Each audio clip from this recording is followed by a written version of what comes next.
ବାଲେଶ୍ୱର ରେମୁଣା ସ୍ଥିତ ତେନ୍ତୁଳିଆ ନଗର ସ୍ଥିତ ତୋଷଳ ଓଡ଼ିଆ ମଧ୍ୟମ ବିଦ୍ୟାଳୟ ଟମ୍ସର ବାର୍ଷିକ ଉତ୍ସବ ତୋଷଳ ଉତ୍ସବ ରବିବାର ଦିନ ଉତ୍ସାହ ଉଲ୍ଲାସର ସହିତ ପାଳିତ ହୋଇଯାଇଛି। ଏହି ଅବସରରେ ବିଦ୍ୟାଳୟ ପରିସର ଉତ୍ସବ ମୁଖର ହୋଇଉଠିଥିଲା। କାର୍ଯ୍ୟକ୍ରମରେ ଛାତ୍ରଛାତ୍ରୀମାନେ ଆକର୍ଷଣୀୟ ସାଂସ୍କୃତିକ କାର୍ଯ୍ୟକ୍ରମ ନୃତ୍ୟ ଗୀତ ଓ ନାଟକ ପ୍ରଦର୍ଶନ କରି ସମସ୍ତଙ୍କର ମନ ମୋହିଥିଲେ। ଶିକ୍ଷା ସହିତ ସଂସ୍କାରର ସମନ୍ୱୟକୁ ନେଇ ପ୍ରସ୍ତୁତ କାର୍ଯ୍ୟକ୍ରମଗୁଡ଼ିକ ଦର୍ଶକମାନଙ୍କ ମଧ୍ୟରେ ବିଶେଷ ପ୍ରଶଂସା ଲାଭ କରିଥିଲା। ଏହି ଉତ୍ସବରେ ମୁଖ୍ୟ ଅତିଥି ଭାବେ ଡିଏସ୍ପି ନିର୍ମଳା ଗୋଚ୍ଛାୟତ, ମୁଖ୍ୟ ବକ୍ତା ଭାବେ କବି ପ୍ରଶାନ୍ତ ଦାସ, ସମ୍ମାନିତ ଅତିଥି ଭାବେ ଚାର୍ଟାର୍ଡ ଆକାଉଣ୍ଟାଣ୍ଟ ଅରୁଣ କୁମାର ଦାସ, ଅଧ୍ୟାପକ ସୁଭାଷ ଦାସ, ଗୁରୁ ଗୌରବ ଡକ୍ଟର ରବୀନ୍ଦ୍ର ବିଶ୍ୱାଳ, ଶିକ୍ଷକ ପ୍ରତିନିଧି ହରେକୃଷ୍ଣ ପାତ୍ର ଯୋଗଦେଇ ବକ୍ତବ୍ୟ ପ୍ରଦାନ କରିଥିଲେ। ଆତ୍ମୀୟତା ହିଁ ଶିକ୍ଷା, ଆକର୍ଷଣ ହିଁ ଜ୍ଞାନ। ମଞ୍ଚାସୀନ ସମସ୍ତ ଅତିଥି ସମସ୍ତଙ୍କୁ ସମ୍ମାନ ରହୁଛି। ମଞ୍ଚ ତଳେ ଆପଣମାନଙ୍କୁ ସମ୍ମାନ ରହୁଛି, ଭଲ ପାଉଛି। ମୁଁ ଟିକେ 30 ବର୍ଷ ଧରିକି ଶିକ୍ଷା ଅନୁଷ୍ଠାନ ମାନଙ୍କ ସହିତ ଜଡ଼ିତ। ନର୍ସରୀ ଟୁ ୟୁନିଭର୍ସିଟି ଯିବାକୁ ପଡ଼େ। ଗୋଟିଏ ବର୍ଷରେ ଆମେ 2 ଲକ୍ଷରୁ 3 ଲକ୍ଷ ପିଲାଙ୍କ ସମ୍ପର୍କରେ ଆସୁ। ତେଣୁ ଆମର କିଛି ଉପଲବ୍ଧି ଅଛି ଶିକ୍ଷାକୁ ନେଇକି, ଜ୍ଞାନକୁ ନେଇ। ସମସ୍ତେ ଯେତେବେଳେ ପିଚ ସଡ଼କରେ ଚାଲନ୍ତି, ମୁଁ ସେତେବେଳେ ମାଟି ରାସ୍ତାରେ ଚାଲିବାକୁ ଭଲ ପାଏ। ତୁମ ହୃଦୟର ଅଥଳ ସାଗରେ ରହିଛି ମାଣିକ ଯେତେ, ତୁମ ହୃଦୟର ଅଥଳ ସାଗରେ ରହିଛି ମାଣିକ ଯେତେ, ଚପଳ ଲହରୀ ଜାଣିବ କିପରି ସାଗର ଗଭୀର କେତେ, ଭାଇ ସାଗର ଗଭୀର କେତେ। ଏବେ ଯିବି ଆଉ ଗୋଟିଏ ପର୍ବକୁ। ଏ ଅନୁଷ୍ଠାନ ପାଇଁ ଶିକ୍ଷକ ଶିକ୍ଷିକା ମାନଙ୍କର ଦାନ ଏବଂ ଅଭିଭାବକ ମାନଙ୍କର ଏବଂ ପରିଚାଳନା କମିଟି ମାନଙ୍କର ଦାନ କହିଲେ ନ ସରେ, ଯାହାକୁ ବିବରଣୀ ପାଠରେ ମ୍ୟାଡାମ କହିଗଲେ।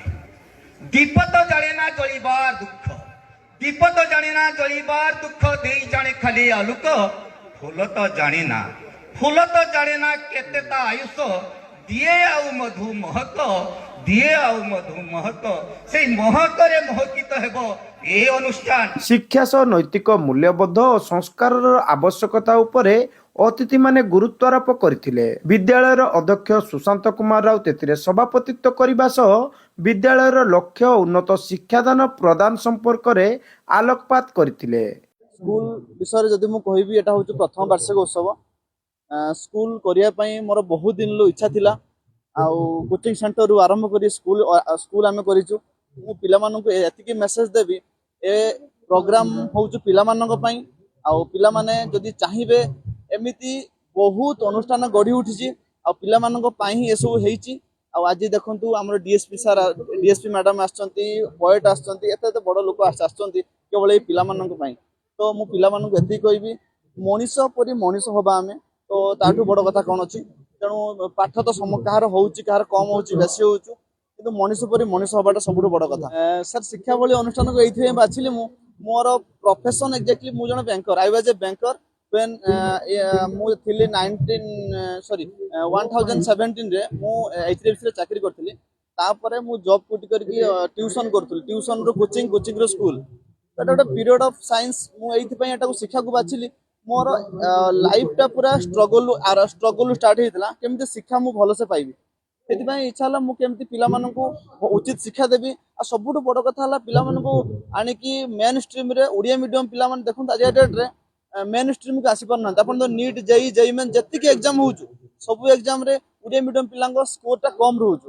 କାହିଁକିନା ଆମର NCERT ସେମାନେ ଫଲୋ କରୁନାହାନ୍ତି। ତ ଏତେ ନୂଆ କନସେପ୍ଟକୁ ଆଡ୍ କରିକି ଆମେ କ'ଣ କଲୁ ନା, NCERTକୁ ଫଲୋ କଲୁ।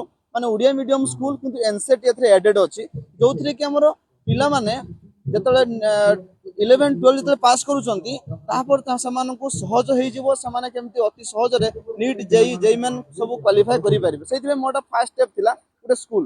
ଏହି ଅବସରରେ ବିଭିନ୍ନ ପରୀକ୍ଷା ଓ କ୍ରୀଡ଼ାରେ ସଫଳତା ହାସଲ କରିଥିବା ଛାତ୍ରଛାତ୍ରୀଙ୍କୁ ପୁରସ୍କୃତ କରାଯାଇଥିଲା। ବିଭିନ୍ନ ବିଦ୍ୟାଳୟରୁ ଆସିଥିବା ଶ୍ରେଷ୍ଠ ଶିକ୍ଷକମାନଙ୍କୁ ମଧ୍ୟ ମାନପତ୍ର ପ୍ରଦାନ କରାଯାଇଥିଲା। କାର୍ଯ୍ୟକ୍ରମ ଶେଷରେ ଅତିଥି ଅଭିଭାବକ ଓ ଶିକ୍ଷକମାନଙ୍କ ସହଯୋଗ ପାଇଁ ବିଦ୍ୟାଳୟ ପକ୍ଷରୁ ସମସ୍ତଙ୍କୁ ଧନ୍ୟବାଦ ପ୍ରଦାନ କରାଯାଇଥିଲା। ପ୍ରିନ୍ସିପାଲ ଶୁଭଶ୍ରୀ ନମିତା ଦାସ, ଶିକ୍ଷୟିତ୍ରୀ ସୌରିବାଳା ଦାସ, ସତ୍ୟରଞ୍ଜନ ଦାସ, ସତ୍ୟରଞ୍ଜନ ସାହୁ, ଶୁଭସ୍ମିତା ତ୍ରିପାଠୀ, ହରେକୃଷ୍ଣ ପାତ୍ର, କୁନିମଣି ସେଠୀ, ସନ୍ଦୀପ ସାର୍ ପ୍ରମୁଖ ଯୋଗଦେଇ କାର୍ଯ୍ୟକ୍ରମ ପରିଚାଳନାରେ ସକ୍ରିୟ ସହଯୋଗ କରିଥିଲେ।